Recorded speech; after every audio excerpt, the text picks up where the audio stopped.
Hey guys, this is OddOneGaming. This is going to be another Dragonheir SilentGods video. In today's video, I want to talk about another one of the dungeons that's a pretty important one to farm during Season 4, as it has some really amazing sets. That is going to be the Grave of Curse. Obviously, we only have like 5 in total, right?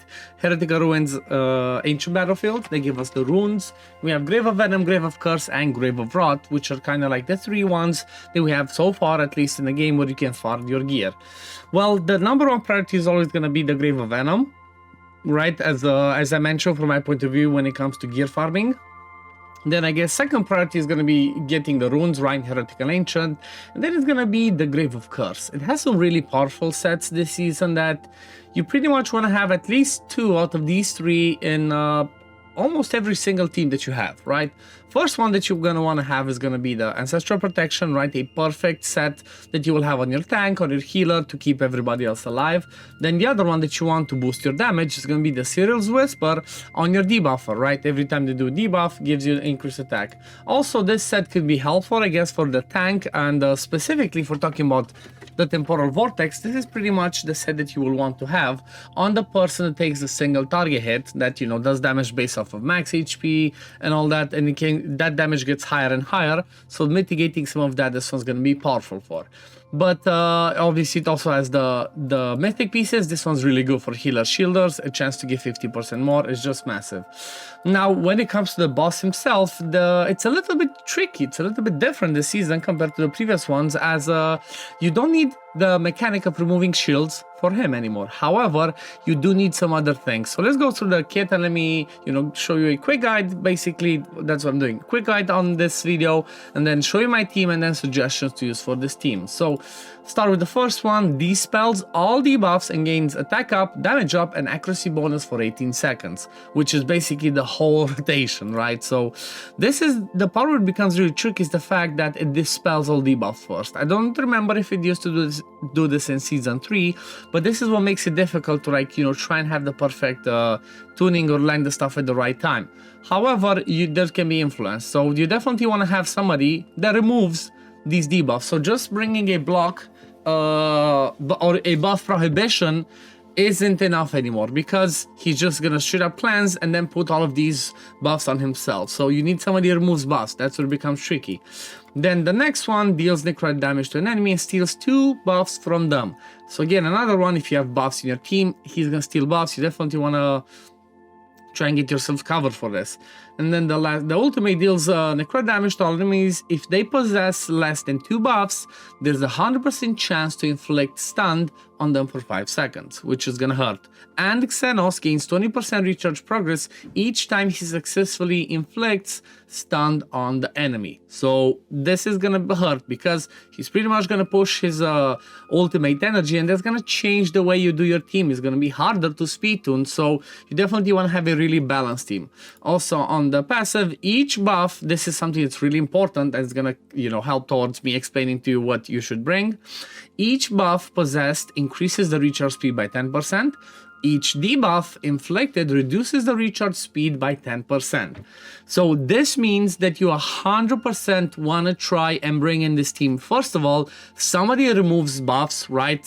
Because again, just blocking them is not enough with this one. So I guess you can bring a combination of both, like somebody like Voresh. He can remove the buffs on the battle skill and then block them on the ultimate.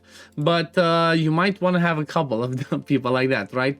And then you want to have as many debuffs as you can, so you slow the boss down as much as possible.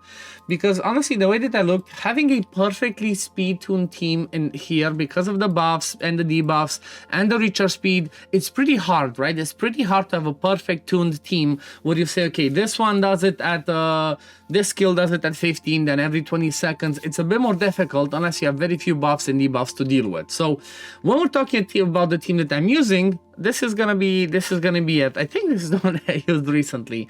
It's pretty much, I'm at the point where I'm almost speed farming it, right? I'm not quite there. I still need to get a lot of gear. It's just like, we're just 2 weeks in, but at least the principle, it stays the same, right? I have Thenja and Astyon in the team as my healers. Then I have Ozul and Aspalta as my damage dealers.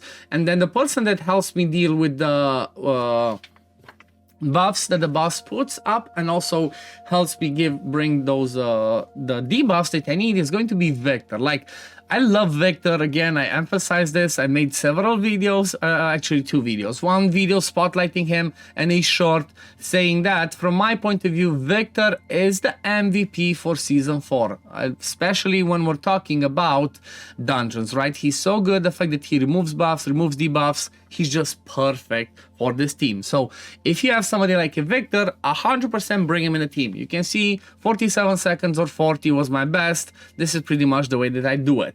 However, if you're struggling with something like this, then you would only maybe bring 1 DPS. And the way that I suggest, just the ideal team up until you get to the point where you just kill it fast, the ideal team is going to be for you to have 2 debuffers, 2 healers, and 1 DPS. And maybe one of those debuffers make them be the tank. Like in my case, or one of the healers be the tank. In my case, Astion is my tank because I have her built tanky with the way that I wanted to use her. So this is the way that I'm using her. But the reason why Victor is so good in this fight is because we have this, the battle skill especially, dispels all their buffs and removes all their shields with 100% chance to land buff prohibition.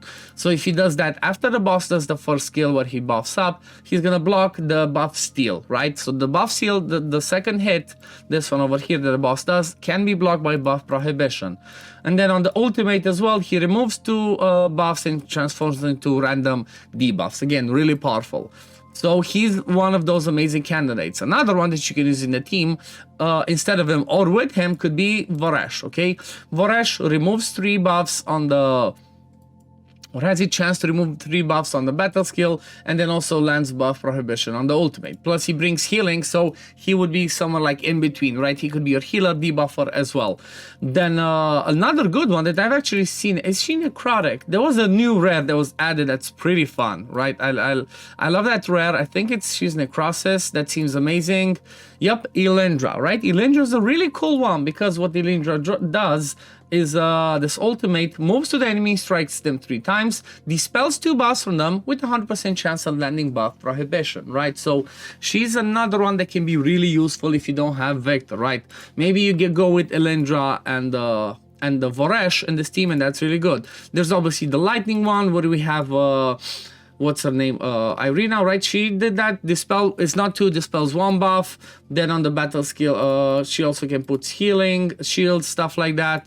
Grover could be a really good one that, you know, steals buffs, then reduces ultimate energy. So pretty much, like I said, you want at least one, if not 2 people that bring you those mechanics that steal buffs, but at the same time you want to try and have attack penalty, right? So maybe you have if you have Victor, I'm quite sure he's fine. You don't need another person that steal buffs, and then you can bring somebody else for the attack penalty.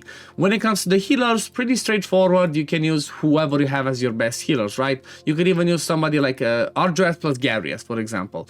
That's a pretty perfect one. But if you're trying to see like who do you have available, it's pretty simple to always use the filters, right? Go over here and then you look at, let me see, special, dispel, steal buff. Steal buff is an option, I guess. There's Dane that can do that. There's Feliciberta, and then there's Grover, like I showed. Then let me see, what's the dispel buff? Am I missing it? Dispel debuff, dispel shield, buff dispelling. There we go, buff dispelling. So if you look at this, there's quite a few options. Another amazing one is somebody like a Vinyara, right? Not only does she dispel all debuffs, pushes back ultimate energy, but also places attack penalty with a really low recharge time. So she's perfect. She can also tank it because she puts a shield on herself and defense up. Then there's so many out there. Stagwem, there's Tamar, you know, Apex. So there's quite a few options in there of people that you can actually use. I think she was a really strong one as well, right? Dispels 1 buff as well. Yeah, so there are quite a few options. Look at what's going to be the best one that you use in order to, you know, that you're going to use in this fight, but maybe in other fights. Considering that, like I said, in this season, there's several areas where you need somebody that dispels buffs. But pretty much Victor is the MVP if you have you're set. But You know what? This is pretty straightforward, I guess. That's the only thing from my point of view that you care about, right? Dealing with those buffs and bringing debuffs. After you have that sorted, 1-2 healers if you need them, 8 DPS, and this fight should be easy peasy, lemon squeezy. You should easily be able to farm it, and you want to do that because it's a really important dungeon for you to farm. But yeah, let me know in the comments down below if this video was helpful, and if it was, don't forget to like it, subscribe to the channel to see when I upload next, and I'm gonna see you on the next one. Peace, love, take care everyone. Bye guys.